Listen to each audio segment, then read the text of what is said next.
السلام عليكم ورحمة الله وبركاته، متابعيني وحبايبي ومتابعين قناة عائلة جوجو. ازيكم عاملين ايه؟ هنعمل مع بعض النهاردة القطايف بطريقة سهلة وبسيطة وان شاء الله تعجبكم. وقبل ما ابتدي معاكم الفيديو، لايك وشير وسبسكرايب وتفعيل الجرس عشان ينزل لكم كل جديد.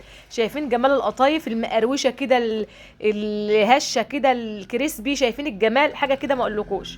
اول حاجة طبعا معايا هنعمل الشربات: كوبايتين سكر، على كوبايتين كده مية، على عصرة ليمونة، على كيس فانيليا، على بذرة الملح اللي احنا متعودين عليه. الشربات بتاعنا كده على طول: كوبايتين سكر، على كوبايتين ميه، على عصرة الليمونة، على بذرة الملح، على كيس الفانيليا. وهنرفعه على النار 10 دقايق كده بعد الغليان، حوالي ربع ساعة، عشان خاطر الشربات بتاع القطايف بيبقى تقيل يا جماعة. عشان ما تطرش معاكم، الشربات بتاع القطايف بيبقى تقيل، يعني لما بيبرد كده يتقل معاكي. وبعدين هنسيب بقى الشربات كده يبرد مع نفسه. بعد كده هحط معلقة سكر كبيرة على معلقة خميرة وهدوبهم مع بعض. وانا بدوب هنا الخميرة في المية عشان خاطر السكر يدوب يا جماعة. مش عايزة احط السكر كده عشان السكر عندي خشن شوية، فمش عايزة احطه في العجينة على طول مباشرة. ممكن احطه في العجينة على طول، بس انا حبيت ادوبه كده، بس قلت اما ادوب الخميرة معايا يعني.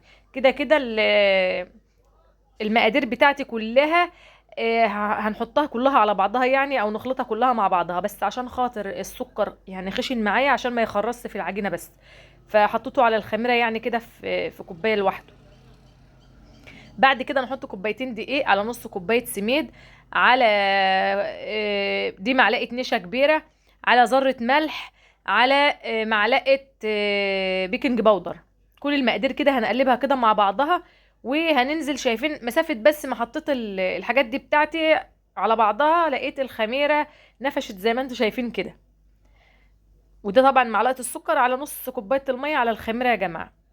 بعد كده هنزل بكوبايتين ميه دافيين، وهقلب الخليط كله مع بعضه. ولو حسيت بعد ما قلبته ان هو سميك معايا، هزود نص كوبايه ميه كمان او ربع كوبايه ميه، على حسب نوع الدقيق اللي معاك، لان في دقيق بيقبل وفي دقيق ما بيقبلش الميه كده يعني.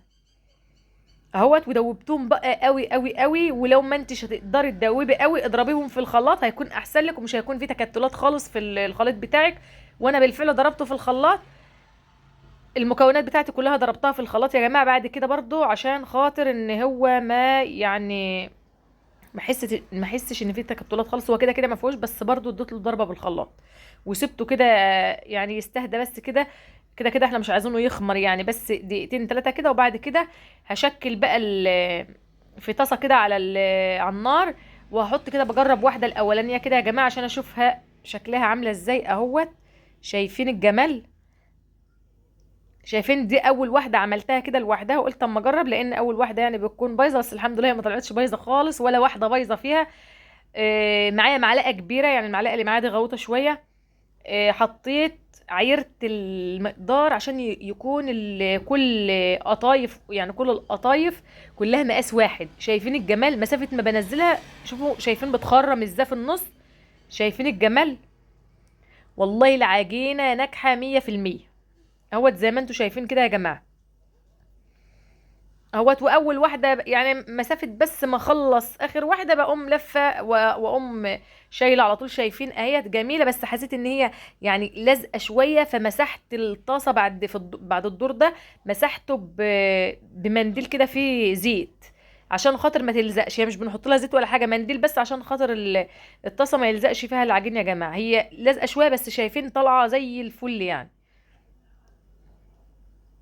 فانا حسيت ان هي عايزه الطاسه بس تتمسح بنقطه زيت كده بمنديل بس، عشان خاطر تطلع بسرعه بس. انما هي طالعه جميله، وزي ما انتم شايفين كده الجمال.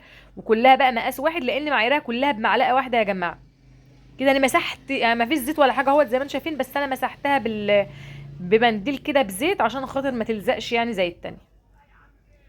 اهيت. وفي مقطع اصلا ما اعرفش المقطع راح فين، اللي انا بشيلها والله طالعه زي الفل كلها. ودي الكميه كلها يا جماعه اللي انا عاملاها. دمت من كوبايتين دقيق اتنين عمل كل الكميه ديت معايا. زي ما انتم شايفين كده الجمال، والعجينه ناجحه وزي ما انتم شايفين بقى اهوت النتيجه بتتكلم عن نفسها يعني، مش عايزه حد يتكلم. اهوت قدامكم زي ما انتم شايفين، حاجه موفره يعني، توفير 100% يعني. زي ما انتم شايفين، شايفين الجمال؟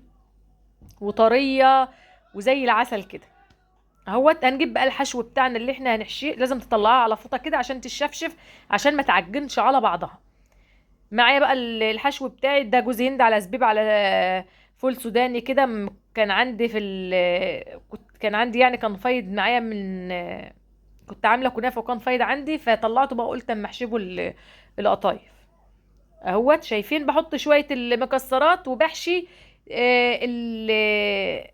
القطايف، بتلزق بقى منها لسه طريه، وطبعا حاجه كده طازه وفريش اهوت.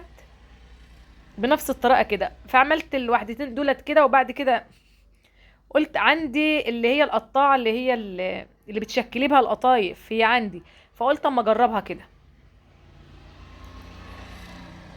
انا عملت دمت بس، وقلت اما اجرب كده واحده من بتاعه القطايف دي، انا كنت جايباها عشان اعمل بيها السمبوسه، فقلت اما اجربها في القطايف برضو بتنفع اهوت. زي ما انتم شايفين برضو جميله، وطالعه برضو نتيجتها اهوت. شايفين الجمال برضو طالعه حلوه. هي كده كده يعني ما شاء الله، والله ما في واحده فكت معايا، ما فيش واحده كده فكت معايا وانا بعملها، كلها ما شاء الله لزقت. بس دي عشان صغيره فمش مكمله اللفه بتاعه الشكل اللي انا بعمله دوت اهوت. انا وريت لكم بس انا بعمل ازاي، وبعد كده قعدت على الارضيه بقى وعملت الكميه كلها مره واحده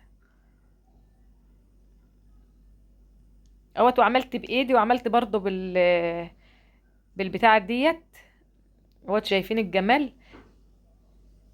حاجه بقى يعني دول كل الكميه ديت والله من كوبايتين الدقيق يا جماعه. وكمان فايض كمان على فكره، عشان المكسرات خلصت، داني ناسيه، ده انا حشت كمان شويه وعيناه كمان في الفريزر. والله دمت كميه كبيره قوي يعني، من كوبايتين الدقيق. معايا بقى طبعا زيت، حطيته على النار اهوت في الطاسه بتاعتي اللي هنقلي فيها. وده الشربات بتاعي اهوت. شايفين التقل بتاعه؟